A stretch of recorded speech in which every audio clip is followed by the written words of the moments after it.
Let's talk more about the government shutdown now with Republican Congressman and House Budget Committee member Tom McClintock of California. Congressman, it's really getting painful for a lot of Americans. What do you think the prospects are of ending this shutdown as it's now in its second month? Well, that's up to the Senate Democrats. This is not complicated. Remember your schoolhouse rock. The House passes an appropriation bill to the Senate. We did that way back on September 19th. No policy changes, just continuing spending levels that the Democrats had already agreed to so that we could keep the government operating and have all of the discussions the Democrats want to have. Now, that being done, the Senate then either has to amend the bill and send it back to the House or pass that bill on to the president. But the Senate Democrats are blocking this over demands for $1.5 trillion of new spending at a time when the government's worse than broke. We're borrowing nearly $2 trillion a year just to pay our bills. So it's not clear to me what the House can do until Senate Democrats send the bill either back to us or on to the president, and that's what they're blocking. Do you think the American people understand it that way? Well, I think they're coming to understand it that way.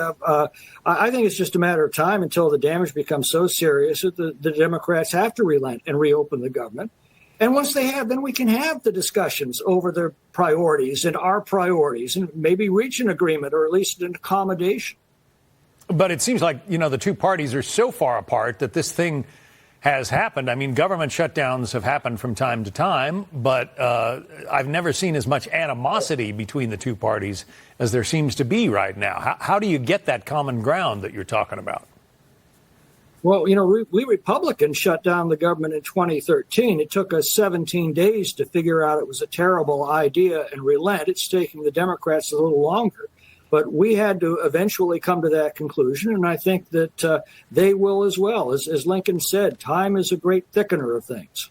Well, according to this NBC poll that I referred to in the last hour, the American people are blaming your side of the aisle. 52% say Trump and or Republicans are responsible for this budget shutdown. 42% are blaming the Democrats. Now, it's an NBC poll. How would you answer that? Well, the polls are all over the map on this, and I think it would be dangerous for anybody to try and chase them. And I think that's what Schumer's been doing and the other Democrats when they boast that the shutdown keeps getting better for them and better for the Democrats. And even though it's causing enormous suffering to the American people, this is the leverage that they have to get what they want, $1.5 trillion of additional spending. I think that's going to wear thin rather quickly. That's really what happens when a party is in the minority, doesn't have the White House or doesn't have one branch of Congress or the other or both. That's when government shutdowns happen, right?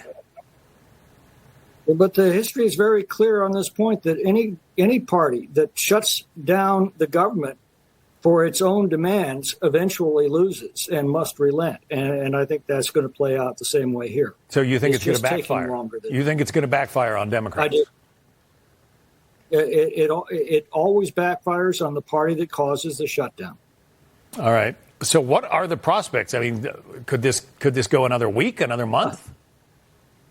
Well, I can't read minds and I can't tell fortunes, but I can't imagine it going on much longer. It is having real implications for those who are dependent on government programs. Just our office is on duty right now, but since all the agencies are closed, our constituent services are ground to a halt, which means anybody with passport problems, VA issues, Social Security problems, visa problems, we can't do much because the agencies are all closed. And by the way, this is going to haunt us for months to come because there's now a backlog of a month of problems, which means once the government reopens, the delays are going to continue to be horrendous.